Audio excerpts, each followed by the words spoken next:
안녕하세요. 반갑습니다. 숙박TV 장준혁입니다. 반갑습니다.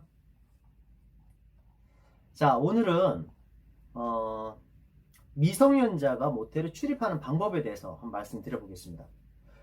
자, 일반 호텔에 근무하다 보면 창과 방패를 연상시키는 상황이 종종 발생을 합니다. 일반 호텔에 그 숙박업소에 출입하려는 미성년자와 그걸 막으려는 호텔 측이죠. 자, 미성년자분들은 소위 말하는 뚫리는 호텔을 찾기 위해서 부단히 노력을 합니다. 네. 입실할 때 어려 보이는 친구가 머리 푹 숙이고 직원 안 보이는데 숨어 있다가 걸려서 쫓겨나기도 하고, 주민등록증 언니 거 가져왔다가 사진 달라서 쫓겨나는 사례도 있어요. 뭐 어떨 때는 뭐 자기가 성인이라고 우기면서 강력하게 주장을 하면서 SNS 계정을 보여줄 테니까 들여보내달라 이렇게 말씀하시는 분들도 계세요. 근데 대부분이 그렇게 실랑이 하다가 쫓겨나는 경우가 대부분이죠. 자, 저는 그런 상황들을 보면서 참 이해가 안 됐습니다. 왜 저렇게 할까? 미성년자도 당당하게 숙박업소를, 호텔을 출입할 수 있는 방법이 있는데 대부분들의 사람들이 방법을 모르거나 사용하지 않더라는 거죠. 그래서 너무 답답한 마음에 이 방송을 들으시는 여러분들께 알려드리기 위해서 제가 준비를 해봤습니다. 기대되시죠? 네. 자, 오늘 알려드린 이 방법만 알면 얼마든지 당당하게 프론트에서 주민등록증 제시하지 않고도 숙박업소를 출입할 수 있습니다. 자, 혹여나 이 방송을 보시고 악용하는 사례가 나올지 좀 염려가 되는데요. 제가 알려드린 이 방법만 사용하시면 전국에 계신 모든 미성년자분들도 당당하게 숙박업소를 출입할 수 있습니다. 자, 이렇게 말씀드리니까 네가 뭔데 그런 걸 말하고 앉았냐, 사치 아니냐 이렇게 말씀하실 수 있어요. 그리고 제 소개를 간단하게 제 소개를 뭐 드려야 될 것 같습니다. 그래 말의 신뢰가 좀 실리겠죠. 저는 2016년도에 숙박업 평일 만실의 기적이라는 그 책을 썼습니다. 중소형 호텔 경영에 관한 책이죠. 그래서 야놀자 아카데미, 야놀자 다 아실 겁니다. 야놀자 아카데미 외부 강사로 현재 등록이 되어 있고요. 그리고 2016년도부터 숙박업소 대표님들이나 그 업종에 계신 분들이 보는 전국의 모텔이 한 3만 군데 정도 됩니다. 근데 그 3만 군데 이렇게 배포가 되는 그 매거진에 2016년도부터 매거진 칼럼, 숙박업 칼럼을 기고해 왔습니다. 그래서 이 정도는 자신있게 여러분들께 말씀드릴 수 있습니다. 자, 미성년자 단속을 심하게 하지 않는 숙박업소를 속된 표현으로 우리 뭐라 그래요? 뚫리는 모텔, 뚫리는 호텔이라고 표현하죠. 그런데 너무 비참하잖아요. 우리 숨어서 들어간다는 게. 그래서 당당하게 들어가실 수 있는 방법을 말씀드립니다. 자, 미성년자가 숙박업소를 출입하는 방법을 제가 3가지 알려드릴 건데요. 말씀드리기 앞서서 악용하는 사례가 없어야겠습니다. 자, 첫 번째는 바로 엄마 아빠 손을 잡고 들어가면 됩니다. 네. 엄마 아빠 손을 잡고 들어가면 돼요. 가장 확실한 방법이죠. 엄마 아빠, 쉽게 말해서 뭐예요? 엄빠 손을 잡고 들어가면 전국 어떤 호텔에 들어가도 당당히 프론트를 통과할 수 있다. 네. 이 방법만 쓰시면 전국에 계신 모든 미성년자분들도 숙박업소 출입이 가능합니다. 제가 지금 녹화하고 있는데요. 네, 전국에서 이 난리는 여기 막 들리는 기분입니다. 자, 하지만 실망하지 마십시오. 두 번째, 세 번째가 아직 남아 있습니다. 아직 첫 번째만 말씀드린 거니까 너무 좌절하실 필요 없습니다. 자, 두 번째, 세 번째는 미성년자들끼리 손잡고 합법적으로 들어가도 합법적으로 들어갈 수 있는 방법을 말씀드릴 겁니다. 귀를 쫑긋 세우시고 한번 들어보세요. 두 번째는요, 바로 알려드릴게요. 예를 들어서 고등학교 다니는 여학생들이 손잡고 입실하면 됩니다. 중학생도 상관없어요. 예를 들어서 고등학교 2학년 여자친구들끼리 입실하면 가능하다 안 하다? 가능해요. 그럼 입실이 가능합니다. 다시 말해서 미성년자 여자들끼리 들어가면 된다라는 말씀드려요.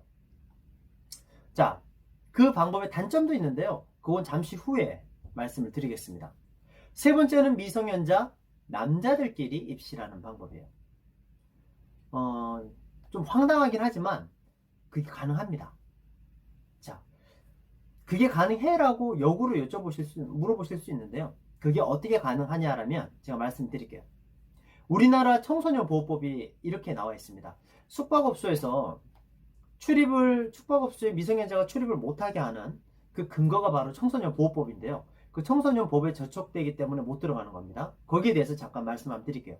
청소년 보호법에 보면 청소년 고용금지 업소 항목이 나옵니다. 청소년 고용금지 업소 항목. 거기에 보면 두 번째 항목에 숙박업, 목욕장업, 이용업 이렇게 기재되어 있어요. 자, 그러니까 뭐예요? 숙박업은 미성년자 출입이 안 된다, 고용이 안 된다? 그렇죠. 바로 고용이 안 되는 겁니다. 출입은 가능하다라는 얘기죠. 말이 안 되죠. 미성년자도 집 떠나면 자야 되는데 길거리에서 신문지도 없고 잘 수는 없잖아. 그래서 당연히 출입이 가능해야죠. 자, 그리고 청소년보호법 30조에 보면 청소년 유해행위 금지 조항이 있어요.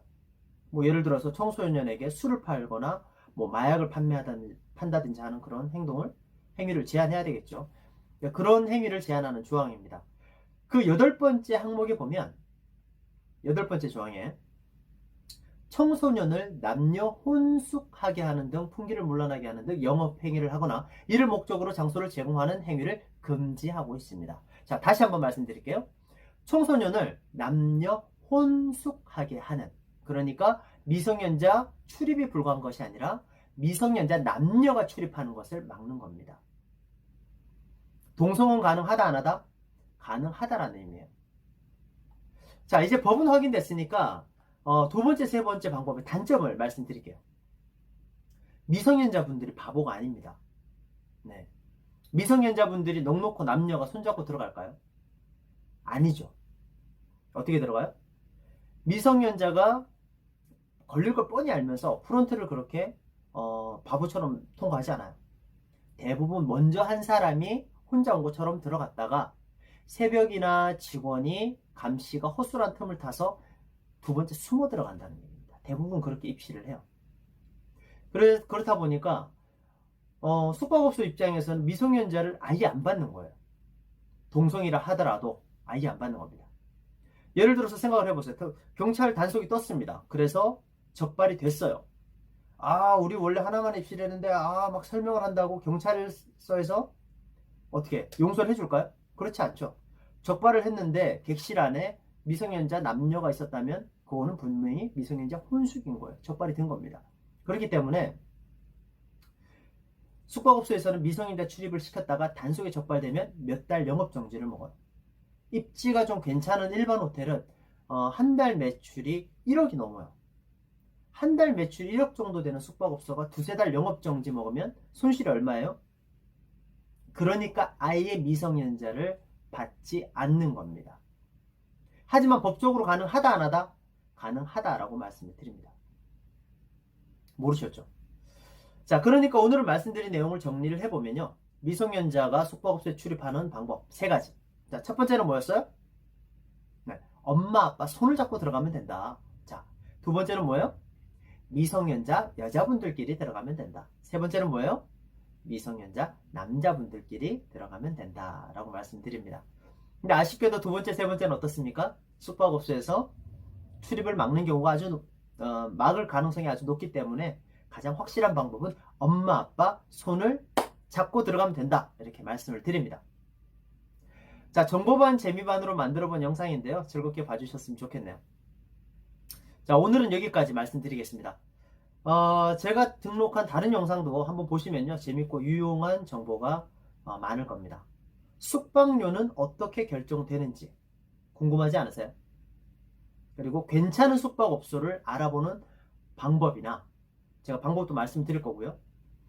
만약에 모텔 주차장에서 차 사고가 났어요. 그럼 누구 책임이죠? 모텔에서 덮어놓고 미안하다 그러면서 보상을 해줄까요? 절대 그렇지 않습니다. 그것도 상황에 따라 차주가 변상을 해야 되는 경우, 책임을 져야 되는 경우도 있고, 모텔 측에서 책임을 져야 되는 경우도 있어요. 그래서 거기에 대해서도 제가 말씀 한번 드리겠습니다. 자, 숙박TV 구독, 좋아요 많이 눌러주시고요. 숙박업소에 대해서 궁금한 점이 있으실 텐데 댓글 많이 달아주세요. 네, 지금 보고 마음에 드는 것만 제가 답을 드리겠습니다. 네. 자, 지금까지 숙박TV 장준혁이었고요. 많은 구독 부탁드리겠습니다. 감사합니다.